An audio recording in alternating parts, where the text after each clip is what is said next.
Bonsoir à toutes et à tous. Bienvenue sur ce webinaire « Être parent après la séparation ». Je suis Céline Mesquida, attachée de direction à la CAF de l'Hérault. Véronique Roseau, responsable du secteur social à la CAF de l'Hérault. Nous allons passer une heure et demie ensemble et durant tout ce webinaire, vous allez pouvoir poser vos questions.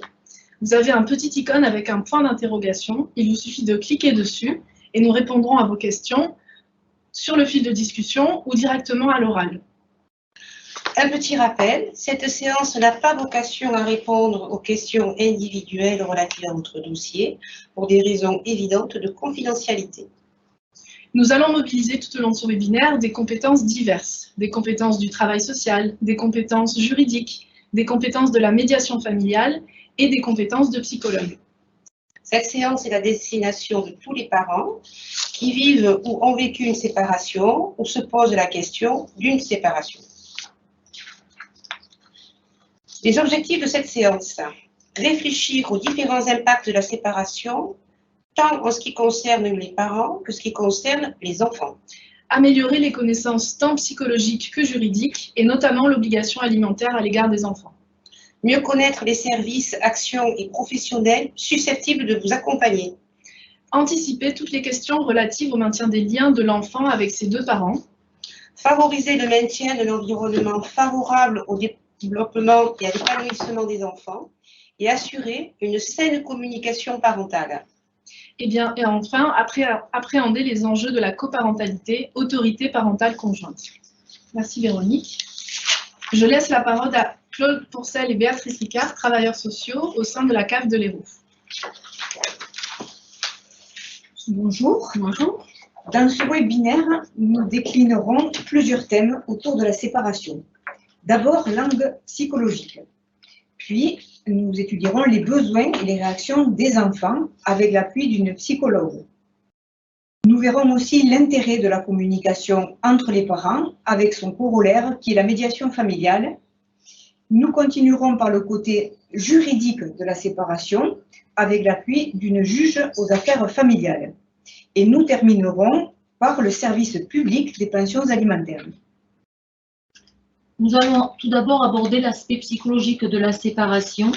Alors, pourquoi aborder l'aspect psychologique de la séparation? Parce que c'est important d'avoir une meilleure compréhension de la crise que l'on traverse et que comprendre ce que l'on vit aidera à mieux organiser notre futur.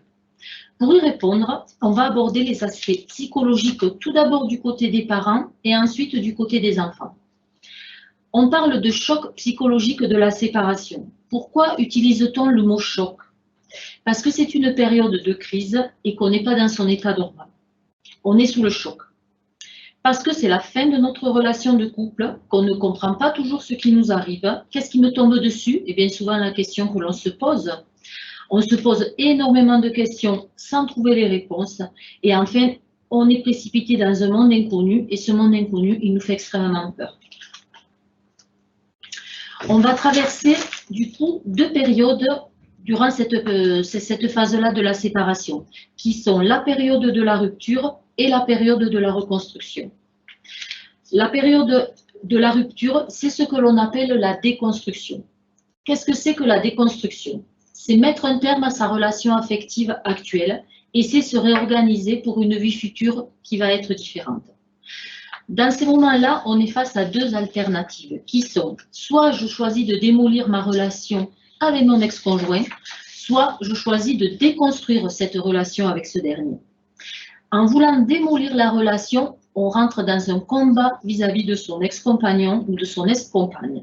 Du coup, sur le moment, effectivement, ça peut nous soulager et ça nous défoule. Sauf qu'à moyen et long terme, ça n'apporte pas de solution valable. Pour quelle raison? Mais tout simplement parce que de démolir la construction avec son ex-compagnon ou de son ex-compagne, on prend le risque de ne plus avoir confiance en lui. Quand on choisit par contre de déconstruire sa relation affective, on n'est plus dans le combat. Du coup, on favorise le fait de reconnaître son ex-compagnon ou son ex-compagne dans ce rôle de père ou de mère. On est toujours dans l'idée de préserver les enfants des conflits en maintenant un climat qui sera le plus serein possible pour les enfants. Ensuite, pour avancer, il faut faire le deuil de son ancienne relation. Il faut tourner la page. On doit continuer son chemin et envisager l'avenir de façon différente. C'est ce que l'on appelle la reconstruction. Reconstruire, c'est quoi? C'est accepter que notre vie future soit différente de notre vie actuelle. C'est sortir de la colère et accepter que la relation de couple se défasse, que la relation parentale s'organise différemment. Jusqu'à présent, on vivait sous le même toit. On était dans notre relation amoureuse, toi plus moi plus toi, et en même temps, on était dans notre relation parentale.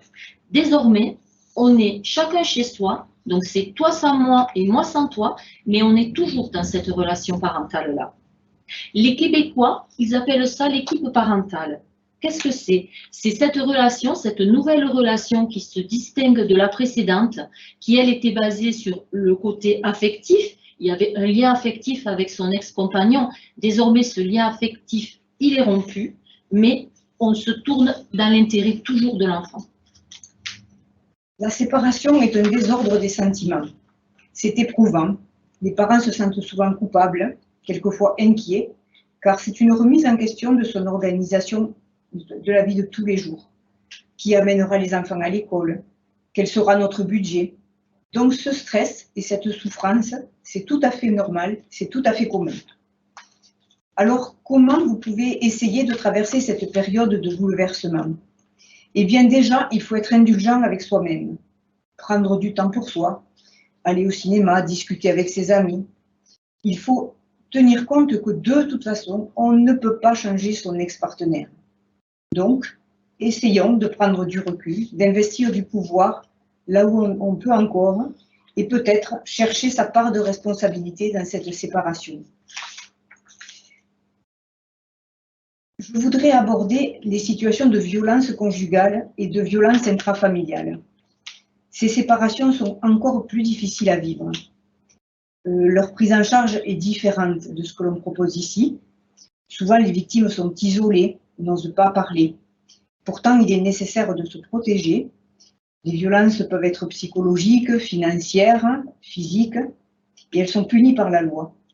Donc, si vous vous sentez concerné, n'hésitez pas, appelez le 3919 ou bien venez dans nos accueils à la caisse d'allocation familiale et demandez à rencontrer un travailleur social.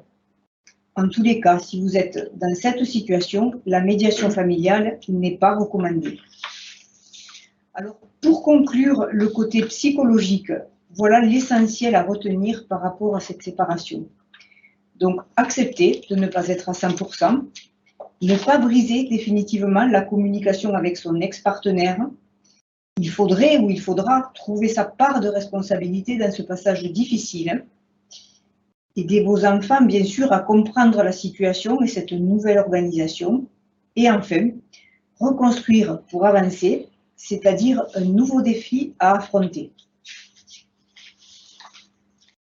Maintenant, regardez une vidéo de Madame Sophie Torel, qui est psychologue au sein de l'École des parents et des éducateurs de l'Hérault, et qui va nous parler des besoins et des réactions de l'enfant en cas de séparation.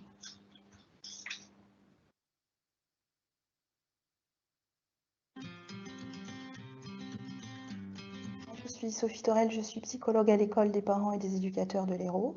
Dans le cadre de notre association, on a une activité principale qui est l'animation de points écoute pour les parents, les enfants et les adolescents. Et après, nous avons diverses activités de café des parents, de visites médiatisées, de formation, etc. Alors, la première chose, c'est les parents sont souvent très inquiets par rapport à cette annonce. C'est vraiment un thème très récurrent dans nos rencontres avec les parents quand ils veulent préparer l'annonce de la séparation. Mais il y a un secret que les enfants ont souvent, c'est qu'ils savent déjà avant même que les parents annoncent qu'ils vont se séparer. Donc souvent, les enfants ont senti parce que les parents étaient plus tendus. Parfois, papa, il dort pas dans la chambre de maman, il est dans le salon. Parfois, maman est pas là, elle dort chez une amie. Peut y avoir beaucoup de disputes, parfois même malheureusement de la violence. Donc l'enfant est souvent bien au courant de la séparation. L'annonce est effectivement un moment important et il se prépare quand cela est possible ensemble avec les deux parents.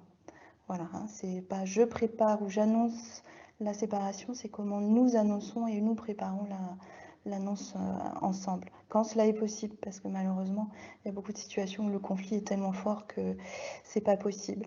Donc dans ces cas-là, il est peut-être important d'en discuter ensemble et de voir qui se sent le plus à l'aise, et le moins en souffrance, le moins en colère, pour annoncer l'annonce à l'enfant ou aux enfants. Ensuite, c'est vrai que il faut tenir compte de l'âge de l'enfant. Et c'est très important, on ne va pas annoncer de la même façon à un tout petit, qui en plus pas souvent, quand il n'a surtout pas l'accès au langage, à même un adolescent. Même un adolescent, c'est important de préparer ce moment, parce il peut toujours être aussi en difficulté par rapport à cette séparation.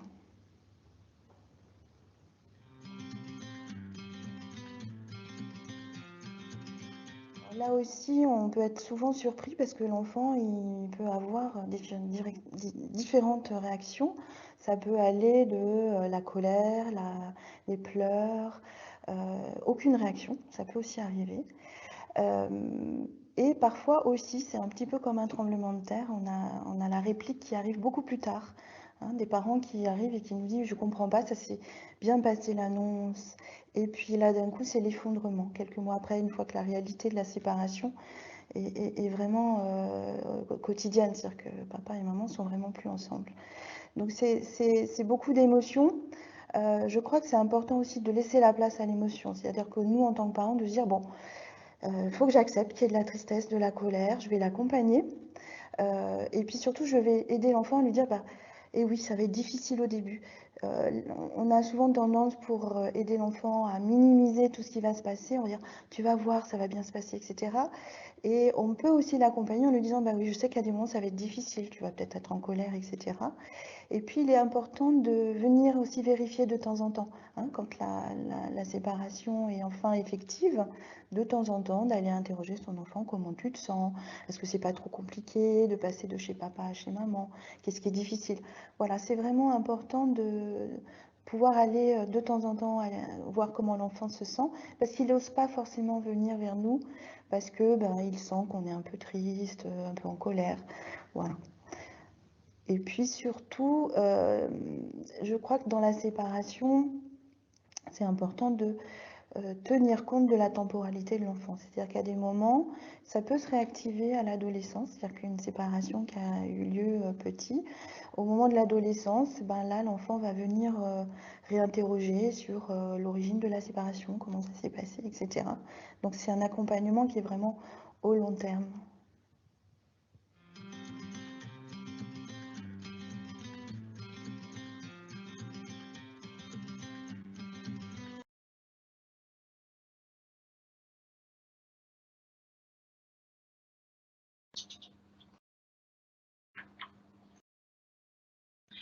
L'essentiel à retenir sur les besoins et les réactions des enfants sont les suivantes. En fait, l'enfant a besoin de comprendre la situation. Il a besoin d'avoir effectivement une explication sur les raisons de la séparation de ses parents et il faut pour cela utiliser des mots simples qui sont effectivement adaptés à l'âge de l'enfant, bien entendu. Il faut savoir qu'il est important pour l'enfant qu'il ne se sente pas responsable de la séparation de ses parents. Et souvent, c'est ce que l'on constate, l'enfant se pense responsable parce qu'il a fait quelque chose de mal et du coup, il se dit c'est peut-être ma faute si papa et maman se séparent. C'est aussi de lui dire que ses deux parents continuent de l'aimer lui alors qu'eux ne s'aiment plus. Ça, c'est important de le lui exprimer et que les parents expriment chacun leur amour à leur enfant.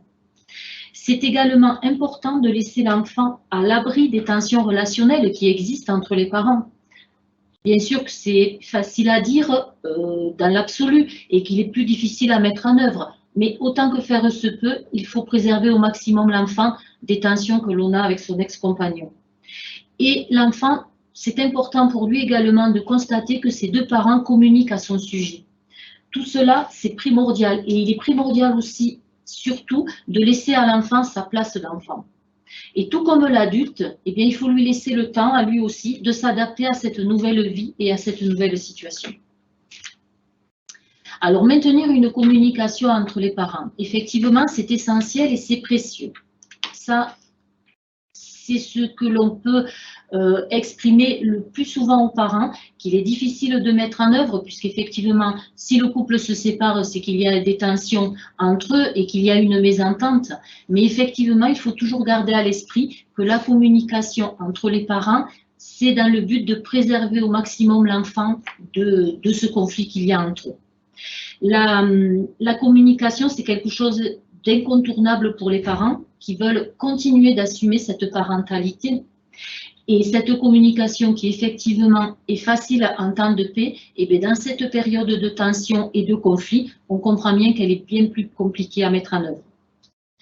Mais il faut toujours mieux envisager de mettre en place une communication avec son ex-compagnon plutôt que d'ignorer cette chose-là. C'est important. La coopération des parents est vraiment primordiale. Le pire ennemi de la communication, c'est quoi? C'est le malentendu. Le malentendu, c'est quoi? C'est on comprend autre chose. Les paroles de l'autre parent peuvent être mal comprises ou mal interprétées. On argumente à la place de l'autre. On pense pour l'autre. Par exemple, je n'ose pas lui demander un changement d'horaire parce que je vais essuyer un refus. En fait, on présume ce refus. On pense pour l'autre, on veut toujours avoir raison. Et on entend sans écouter ce que l'autre personne veut nous dire. On lui prête des propos qui parfois ne sont pas les siens. On voit bien que ces malentendus, eh bien, ils créent des tensions. Ils viennent les alimenter, ils alimentent le conflit et parfois même ils l'amplifient. Donc, pour lutter contre les malentendus, il y a certaines attitudes qui sont à privilégier. On écoute l'autre. Ne pas parler en même temps que lui, cela évitera de mal comprendre les paroles. On transmet des messages clairs, c'est-à-dire on n'évoque qu'une situation à la fois, puisque évoquer plusieurs situations peut générer de la confusion.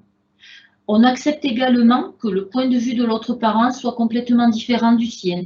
Là où on trouvait un compromis quand on vivait sous le même toit et qu'on était dans sa relation de couple, eh bien ce compromis-là, il peut ne plus exister dès lors que l'on est séparé et du coup, il se passe des choses différentes chez un parent et chez l'autre. Par exemple, chez l'un, on peut décider de ne pas manger devant la télé, alors que chez l'autre, c'est quelque chose qui est accepté. On évite au maximum de réagir par l'émotion et à chaud. Donc ça, bien évidemment, que l'on comprend que c'est facile à dire comme ça sur le papier, mais que quand on est en tension avec son ex-compagnon, eh bien réagir sous le coup de l'émotion et à chaud, ben, c'est bien souvent ce que l'on fait et la plupart du temps, c'est la façon que l'on a de réagir. Mais nous sommes là pour donner des éléments pour lutter au maximum contre les malentendus et favoriser la communication. Donc c'est important pour nous d'évoquer ces éléments-là. Ensuite, il est important d'entendre la demande de l'autre, puisque l'autre personne peut nous demander quelque chose en particulier et cette chose-là peut venir nous bouleverser.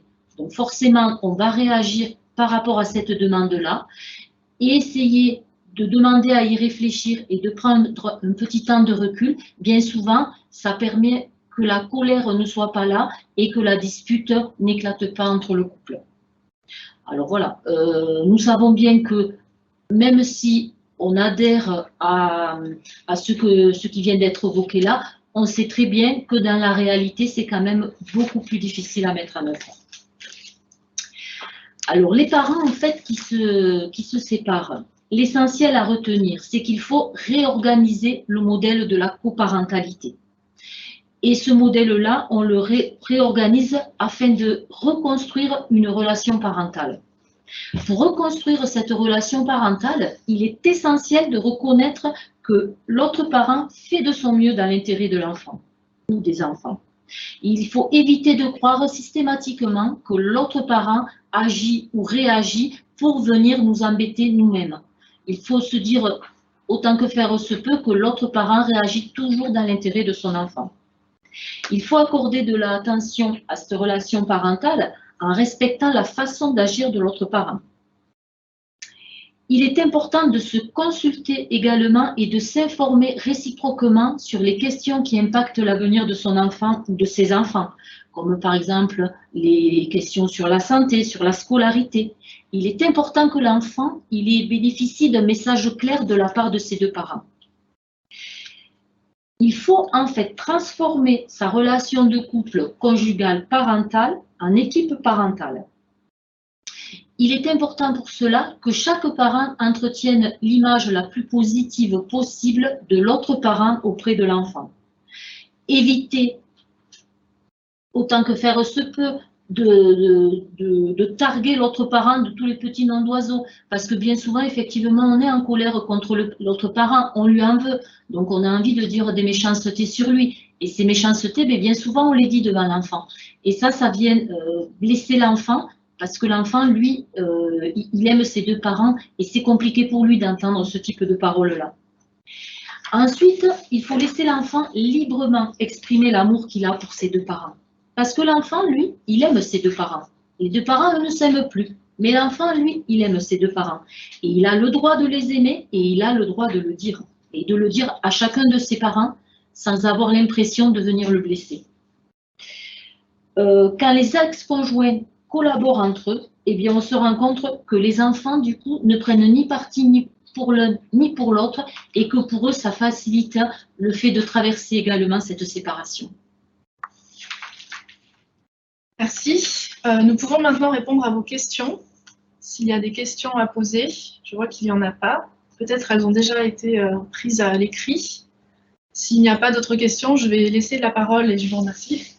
Et je vais laisser la parole à Delphine Ray, qui est médiatrice familiale au sein de l'association L'Entre-deux-Temps. Eh bien, bonsoir tout le monde.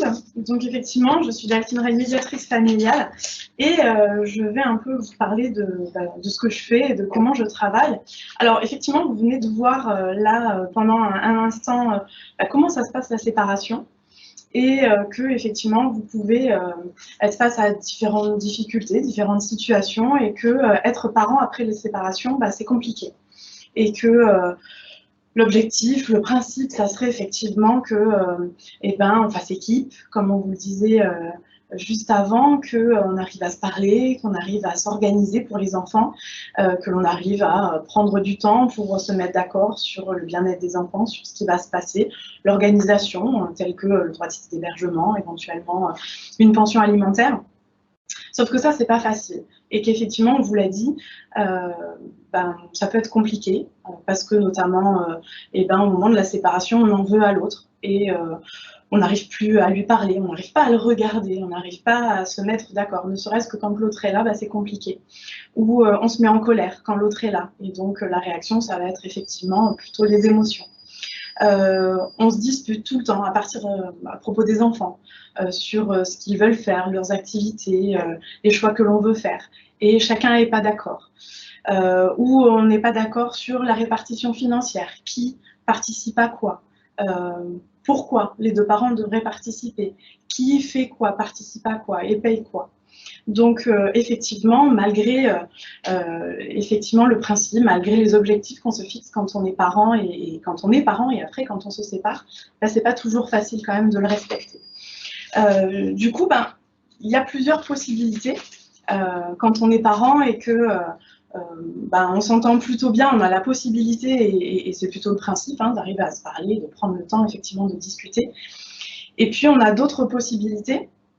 Il y a aussi la possibilité en tout cas, d'avoir des renseignements, des informations sur ses droits, sur ses obligations, sur comment on pourrait effectivement arriver à trancher. Et ça, le juge aux affaires familiales tranche ce genre de litige, et vous le verrez par la suite. Donc on peut demander l'avis, des conseils à des avocats, et puis demander à un juge finalement, même si ce n'est pas obligatoire, les avocats, on peut aussi demander à un juge de trancher. Et puis, il y a, je dirais, l'entre-deux. Il y a aussi la possibilité pour les parents de trouver un espace, un temps, on dit neutre en tout cas, où effectivement on va pouvoir discuter et poser les choses. Et cet espace-là, il va permettre de vous accompagner sur justement le cadre de la communication, sur tout ce qui a été dit avant, c'est-à-dire comment on peut être parents séparés et en même temps parents ensemble. C'est toute la difficulté. Donc l'espace de médiation, c'est effectivement la possibilité de laisser aux parents d'avoir cet espace avec un tiers, le médiateur familial, de vous permettre effectivement d'y réfléchir et de réfléchir à comment vous allez être parents ensemble. Alors malgré le fait que effectivement, des fois, on a du mal à regarder l'autre ou on a du mal à lui parler, cet espace-là, c'est le médiateur familial qui est un professionnel qualifié, qui est donc formé à la résolution des conflits familiaux, qui va vous permettre, vous accompagner pour faciliter ce dialogue, vous soutenir dans un climat de confiance et faire en sorte qu'effectivement, chacun puisse prendre la parole à son tour, être entendu par ses difficultés, ses problématiques, ses questionnements, et puis vice-versa, l'autre va pouvoir aussi être entendu. Il va être garant de la confidentialité. La médiation familiale, c'est un espace qui est confidentiel, c'est-à-dire que vous allez pouvoir accepter d'être présent et vous accepter d'être dans cet espace-là pour dire à l'autre, vous sentir la liberté de dire à l'autre ce que vous ressentez, ce sur quoi vous n'êtes pas d'accord, mais ce que vous auriez envie aussi qu'il se passe. Et ça, le médiateur garantit que ça reste dans l'espace de médiation. Ça veut dire que du coup, il ne va pas faire de compte-rendu, comme d'autres professionnels pourraient le faire dans l'accompagnement dont vous pourriez avoir besoin. Le médiateur, lui, il n'a pas de compte à rendre, ni à un avocat, ni, je sais pas, un notaire, par exemple, ni un juge, d'ailleurs. À qui que ce soit, en tout cas, il ne va pas faire de compte rendu, de retour pour exprimer ce qui s'est passé dans l'espace de médiation. Tout au plus, éventuellement, ça peut arriver que l'on fasse une attestation pour dire qu'une médiation est en route, par exemple, mais il n'y aura jamais d'éléments très précis d'informations et pas d'informations d'ailleurs du tout sur ce que vous êtes dit en médiation, sur ce qui s'est passé, sur éventuellement l'entente vers laquelle vous vous tournez. Donc ça, c'est effectivement qui est le médiateur. Et pour qui ça s'adresse, c'est très large. Alors là, aujourd'hui, on est dans la séparation, donc évidemment, la médiation familiale, elle s'adresse principalement à vous, parents. Mais il faut savoir qu'en tout cas, la médiation familiale, elle s'adresse à tous les conflits qui concernent la famille. Donc, c'est les parents et les adolescents, c'est voilà, les fratries. En tout cas, c'est large pour tout conflit concernant la famille. Mais ici, évidemment, et spécifiquement ce soir, il s'agit évidemment des parents. Et ça vous concerne du coup spécifiquement ce soir. Comment ça va se passer du coup concrètement dans l'espace de médiation? Donc le médiateur, il reçoit en général en entretien individuel pour vous informer sur ce qui se passe à la médiation, pour que vous puissiez poser votre situation.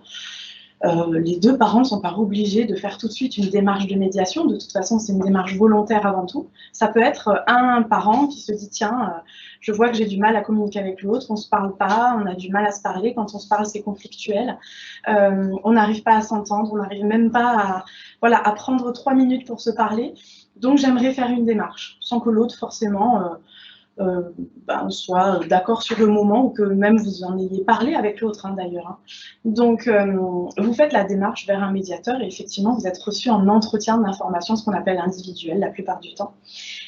Et une fois que vous êtes reçu, que l'autre parent est invité effectivement et est reçu effectivement pour aussi l'informer, ça se passe en séance de médiation, des séances d'1h30 où vous deux, vous serez reçus dans l'espace de médiation et donc soutenus pour vous aider à parler de ce qui a été vécu, compris, ressenti, pour pouvoir effectivement déposer votre vécu des fois avant un peu du couple, puis votre vécu de la séparation. Vous aider, le médiateur, son travail, c'est vous accompagner pour vous écouter, pour vous accompagner pour que vous puissiez vous écouter au mieux, respecter la parole de chacun, réinstaurer un dialogue quand il n'est pas présent ou de manière plus apaisée quand il est présent. Et puis peut-être au fil du temps prendre des décisions ensemble sur le partage de responsabilités parentales, familiales, sur le partage aussi des charges financières afférentes à l'enfant. Et l'idée effectivement c'est pas à pas, alors en 1 séance, en 2 séances, en 3 séances ou peut-être plus. Évidemment la médiation familiale elle n'a pas vocation à durer trop longtemps, c'est pas une thérapie, c'est on prend un temps ou plusieurs séances d'1h30 pour s'entendre et pour discuter et pour trouver finalement une issue, mais ça n'a pas vocation à effectivement durer des années. L'idée c'est que vous n'ayez plus besoin de médiateur pour arriver à exercer cette coparentalité et à pouvoir être une équipe On vous en a parlé avant. Donc effectivement, c'est être dans cette démarche-là hein, pour la médiation familiale. L'objectif de la médiation familiale, c'est en tout cas arriver à se parler. C'est l'objectif premier de la médiation familiale, c'est communiquer, instaurer un dialogue, permettre aux parents d'organiser leur coparentalité, de trouver une nouvelle organisation qui corresponde à chacun, mais c'est aussi préserver l'enfant du conflit, lui permettre de ne pas vivre ce conflit au quotidien, de ne pas lui demander de choisir, de ne pas lui demander d'être au milieu et de faire la communication entre les deux quand justement cette communication elle est compliquée. Donc c'est vraiment reprendre, je dirais, cette liberté, cette responsabilité, cette liberté parentale de faire des choix ensemble et de libérer l'enfant, de le laisser à sa place d'enfant, comme on vous en a parlé juste avant. Donc on peut arriver en médiation finalement à juste se mettre d'accord à l'oral et apaiser le conflit, je dirais, et arriver à retrouver une communication. Et on peut aussi arriver à un accord que l'on écrit.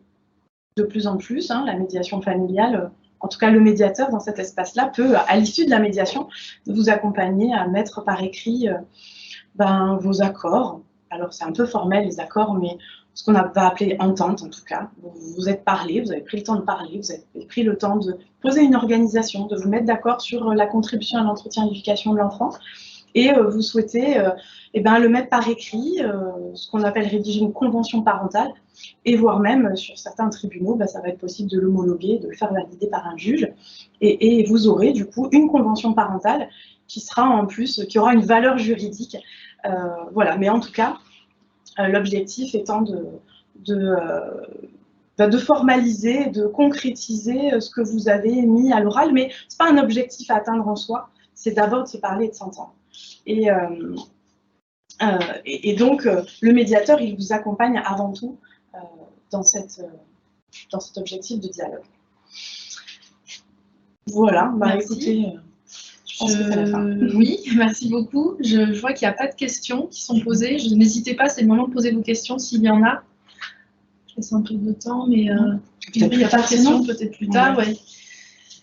Donc nous allons passer à la dimension juridique de ce webinaire. Pour introduire cette dimension, nous allons regarder une vidéo de Madame Stéphanie Hébrard, qui est première vice-présidente du tribunal judiciaire de Montpellier et qui est juge aux affaires familiales. Elle va nous expliquer son rôle.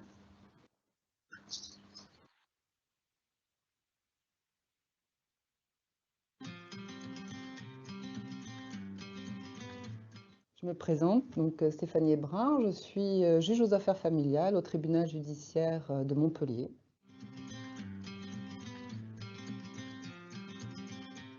Le premier rôle du juge aux affaires familiales, c'est l'homologation des accords parentaux. Donc on peut se poser la question de savoir pourquoi cette homologation. Cette homologation est importante pour les parents, pour justifier auprès des administrations du mode de garde de l'enfant, du montant de la contribution.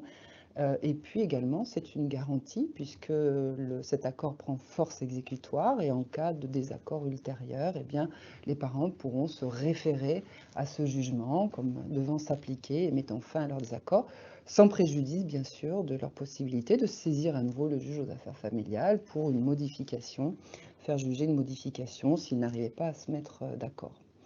Donc le premier rôle, c'est l'homologation et si les parents ne parviennent pas à trouver des accords, s'il persiste une difficulté, eh bien, le juge tranchera ce désaccord. Donc il se substitue en quelque sorte à l'exercice de l'autorité parentale des parents pour prendre une décision relative à l'enfant.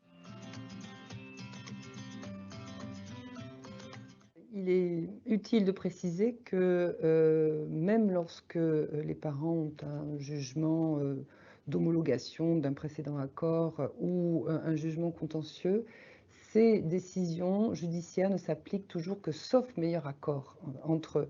Ce qui signifie concrètement que même si les parents ont obtenu un jugement, dès lors qu'ils se sont accordés sur d'autres modalités qui leur conviennent mieux, qui sont plus conformes à l'intérêt de l'enfant compte tenu de l'évolution de la situation, eh bien c'est cet accord qui doit s'appliquer indépendamment du jugement.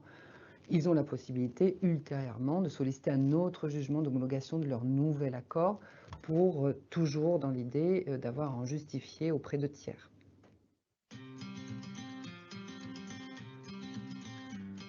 Lorsqu'il y a un désaccord entre les parents, le juge va donc rechercher ce qui est le plus conforme à l'intérêt de l'enfant. Et c'est important pour les parents de savoir que le juge aux affaires familiales, ce n'est pas le juge du droit des pères ou du droit des mères, ce n'est pas le juge de l'équité. Il ne sera pas là pour sanctionner les comportements d'un parent au moment de la séparation ou pendant la vie commune. Il va rechercher ce qui est le plus conforme à l'intérêt de l'enfant. Il va rechercher au travers de ce qu'il va percevoir au moment de l'audience, bien sûr, de ce qui sera dit, d'où l'importance aussi des avocats, mais aussi il pourra ordonner une enquête sociale, entendre l'enfant, sachant que cette audition, c'est quand même un moment difficile pour les enfants, qu'il faut réserver vraiment à des cas exceptionnels quand l'enfant veut véritablement être entendu. Il pourra ordonner des expertises, mais bien souvent, au constat de ce que le conflit met en cause des difficultés relationnelles, il enverra aussi les gens travailler ces difficultés relationnelles en médiation avec l'idée qu'avec le temps, normalement, un conflit doit s'apaiser et les parents doivent se recentrer sur les besoins de leur enfant.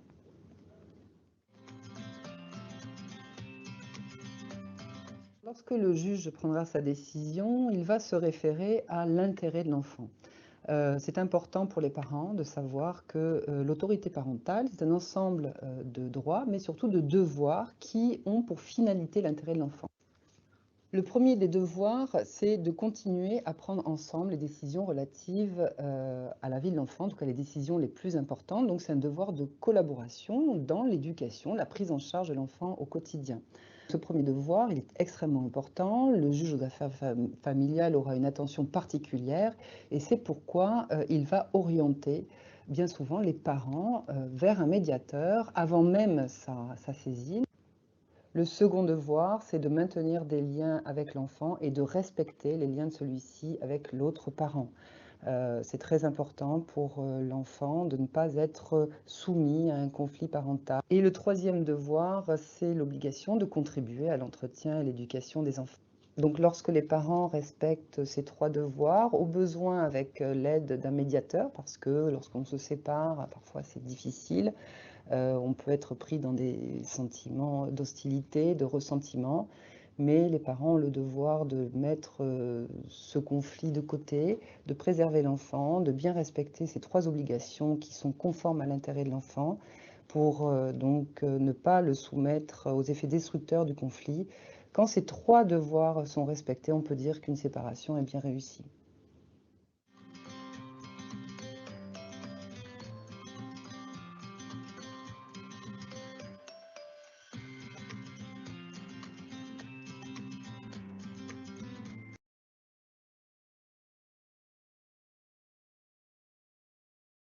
Je vais maintenant laisser la parole à Madame Ingrid Assier-Cambounet, qui est juriste au sein du CIDFF, le Centre d'information sur le droit des femmes et des familles. Bonsoir à toutes et à tous. Donc, je suis ici ce soir pour vous parler principalement de l'autorité parentale, dans un premier temps, de son exercice, ainsi que des droits de l'enfant, mais également de la contribution donc, à l'entretien et l'éducation de l'enfant, qu'on appelle la pension alimentaire, et ainsi qu'également donc, les différents types de séparation et de divorce. Donc, commençons donc par l'exercice de l'autorité parentale. Donc, qu'est-ce que l'autorité parentale? Ça, c'est une question fréquente qu'on se pose.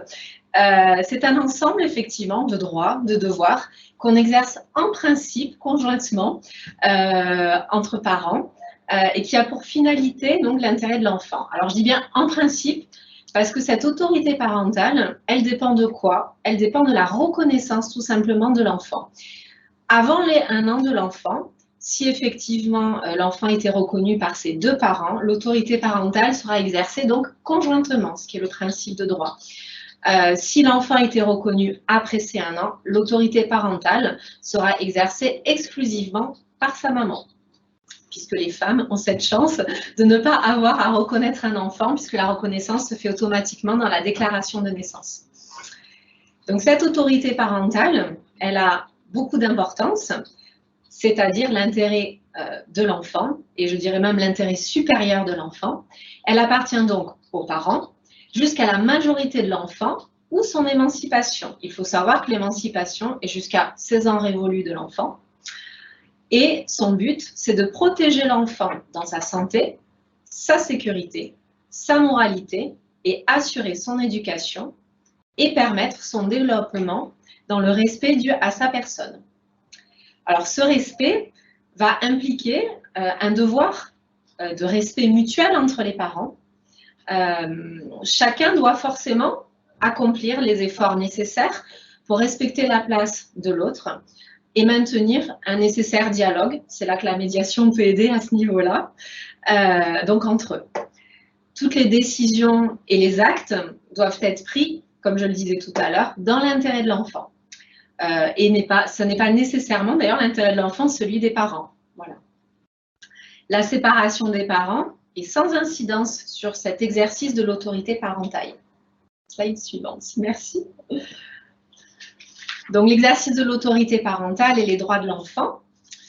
Les droits donc, et les décisions donc, des parents respectent les besoins et les droits de l'enfant, donc comme on l'a vu, dans sa santé, ses besoins moraux, ses besoins affectifs, son milieu familial, sa personnalité, son âge, ses besoins intellectuels et ses besoins physiques. Ça fait beaucoup, mais c'est essentiel. Plusieurs textes, d'ailleurs internationaux et nationaux, régissent les droits de l'enfant. La Convention internationale des droits de l'enfant de 1989 et bien sûr la loi de mars 2002 sur l'autorité parentale qui a d'ailleurs supprimé effectivement la condition donc, de cohabitation entre les parents puisqu'avant il y avait une cohabitation nécessaire pour avoir une autorité parentale conjointe, ce qu'il n'y a plus aujourd'hui donc depuis la loi de mars 2002. Là, il faut distinguer du coup dans toutes ces décisions importantes les actes usuels et les actes non usuels. Donc, les actes usuels, c'est les actes du quotidien pour lesquels, effectivement, il y a une présomption d'accord entre les parents.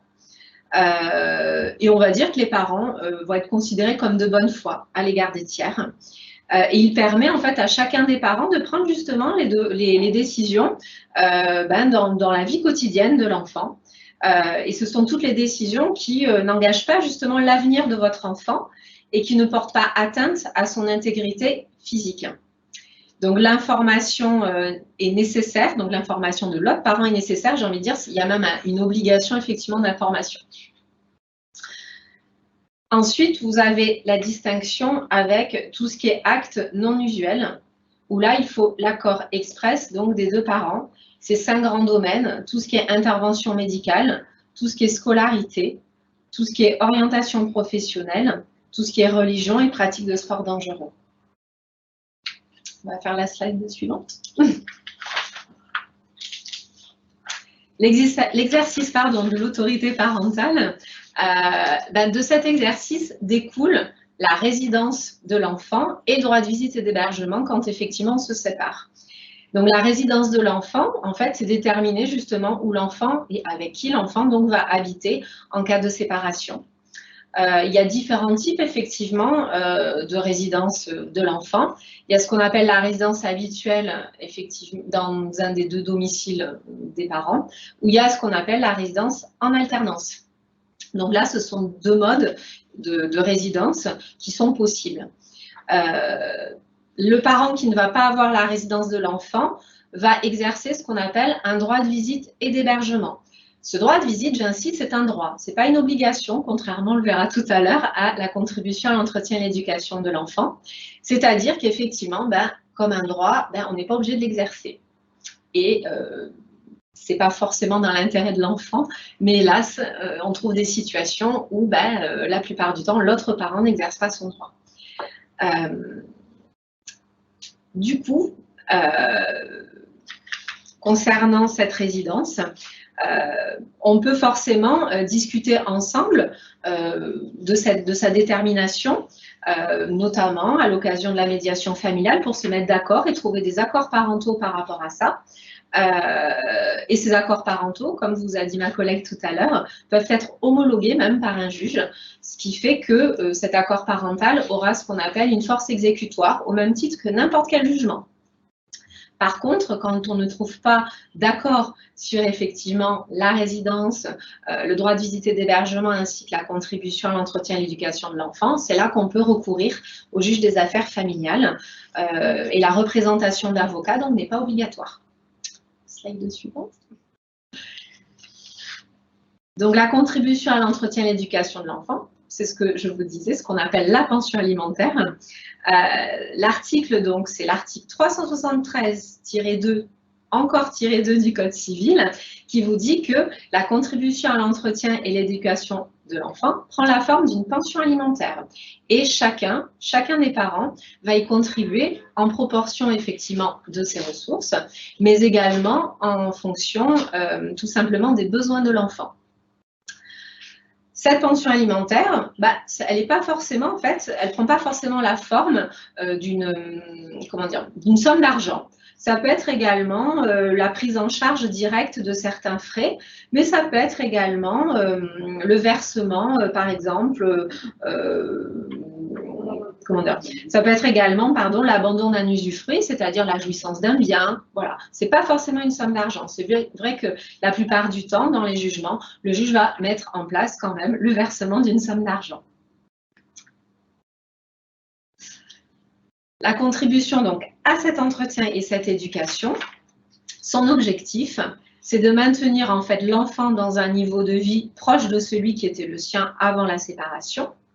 Et comme je vous le disais, donc, elle est fonction de la situation de chacun des parents, évaluée en fonction de différents critères, comme les besoins effectivement spécifiques de l'enfant, le nombre d'enfants qu'on a à charge, les ressources et les charges de chacun des parents, puisque la plupart du temps, on établit quand même un petit budget pour savoir effectivement ce qu'on a comme ressources et comme charges incompressibles.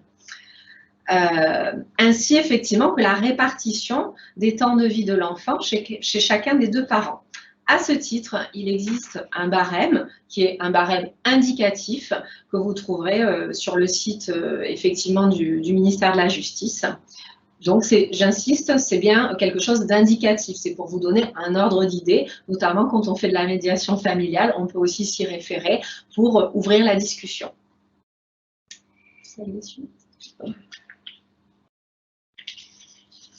Ensuite, les différents types donc, de séparation.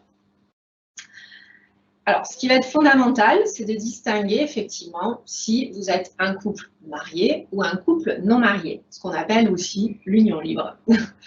Pour les couples mariés, donc, on va distinguer deux catégories. Il y a le divorce et il y a donc le divorce par consentement mutuel, excusez-moi, et le divorce qui est donc du divorce contentieux, ce qu'on appelle tout ce qui est divorce judiciaire. Pour ce qui est effectivement le divorce par consentement mutuel, on a effectivement aussi deux types de divorce par consentement mutuel. On a le divorce par consentement mutuel, effectivement, qui est extrajudiciaire, c'est-à-dire sans juge. Et là, c'est dans un cas comme ça que les parents vont prendre un avocat chacun, puisque la représentation d'avocat est obligatoire, et vont décider ensemble, c'est-à-dire à 4, effectivement d'une convention de divorce, dans laquelle ils vont déterminer, notamment donc dans l'intérêt de leurs enfants, la résidence habituelle, la pension alimentaire, mais pas que, j'ai envie de dire, tout ce qui est effets patrimoniaux également.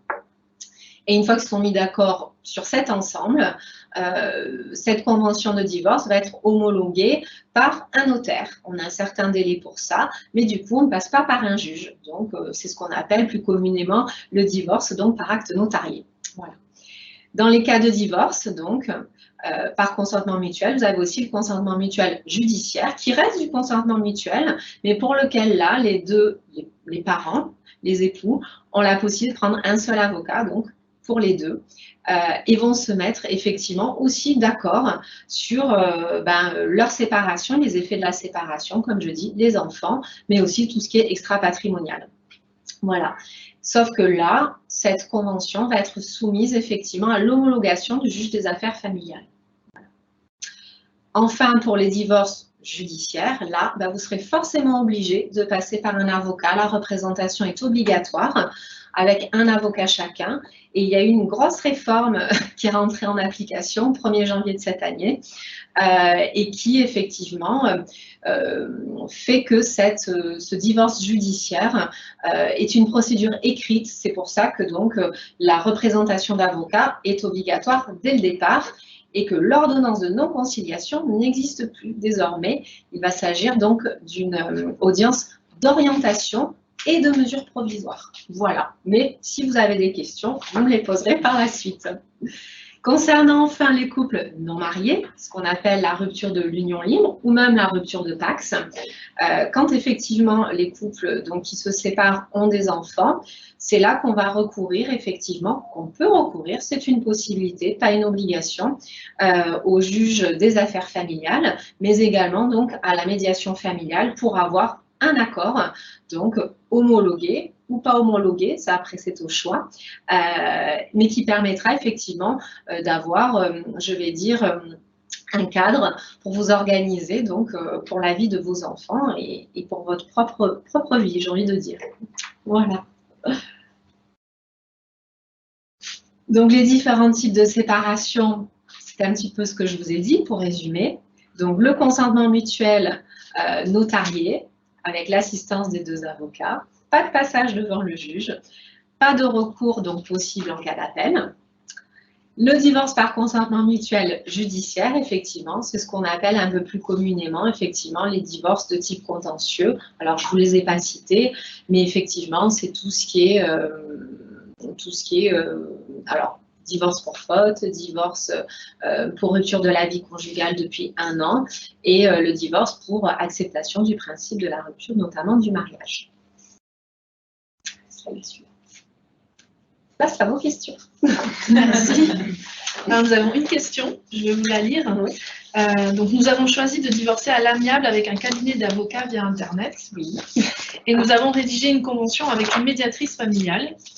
Pour le moment, nous avons choisi une garde partagée, mais nous savons que dans quelques mois, nous passerons à une garde alternée.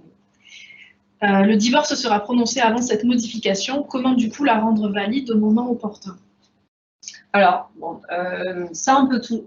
Quand effectivement il y a une évolution au niveau de la situation du couple, on peut déjà le prévoir notamment dans la convention de divorce. Dire qu'effectivement, jusqu'à telle date ou jusqu'à tel âge de l'enfant ou jusqu'à tel mois, la résidence sera d'abord en alternance, puis effectivement, ce sera une résidence exclusive chez l'un des 2 parents. Voilà.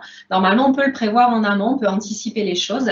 Si effectivement la convention, j'ai envie de dire, était homologuée avant cette modification, on a toujours la possibilité de faire modifier de toute façon, hein, en ressaisissant le juge des affaires familiales ou tout simplement en étant d'accord, parce que si effectivement il y a un accord entre les 2, on n'est pas obligé forcément de faire modifier de suite un jugement.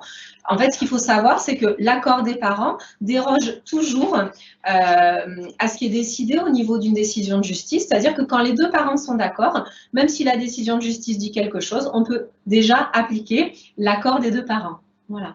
Très bien. J'espère que ça a répondu. Oui, merci, je pense. Merci beaucoup. Il n'y a pas d'autres questions. Très bien. Je vous remercie. Merci. Je vais repasser la parole à Claude Pourcel qui va nous présenter le service public des pensions alimentaires. Alors, ce service donc est porté par les caisses d'allocation familiale, ce service public, par les caisses d'allocation familiale et par la mutualité sociale agricole. Donc, l'ARIPA, ça veut dire Agence pour le recouvrement des impayés de pensions alimentaires. Ce service peut vous donner un maximum d'informations sur les pensions alimentaires. Il a 3 objectifs aussi. Aider les parents à estimer le montant de la pension alimentaire. Alors, vous avez tout en bas un site de référence qui est www.pension-alimentaire.caf.fr. Vous verrez, c'est un site qui est très facile, très accessible et vous pouvez faire plusieurs simulations, que ce soit en garde alternée, en garde classique ou en garde réduite. Vous avez aussi, ce service peut faire sur simple demande d'un seul des parents, c'est très important, directement, il peut récupérer la pension alimentaire et la reverser aux parents gardiens. Cette possibilité n'est pas toujours connue. Ce service peut aussi récupérer les pensions alimentaires impayées dès le 1er mois des pensions alimentaires. Donc, pour plus d'informations, il vous faut appeler au 32 38. Il est utile de savoir aussi qu'il existe l'allocation de soutien familial qui est de 116,11 € par enfant. C'est une pension alimentaire que les caisses d'allocation familiale peuvent verser sous certaines conditions. pour remplacer la pension alimentaire. N'hésitez pas à vous rapprocher de votre caisse d'allocation familiale si vous souhaitez vous renseigner davantage. En tous les cas, retenez bien que la contribution alimentaire est un droit pour vos enfants et un devoir pour le parent non gardien. Merci Claude. Pareil, si vous avez des questions, n'hésitez pas. Je vois qu'il n'y a pas de questions. J'attends un peu, mais il n'y a pas de questions. Sur le service public des pensions alimentaires. Très bien.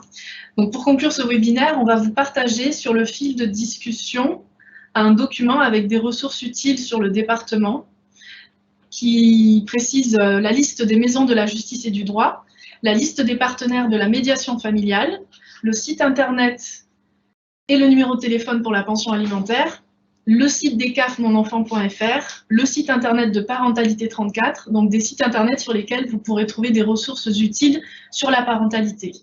Nous allons également vous partager un lien vers un questionnaire de satisfaction, n'hésitez pas à y répondre.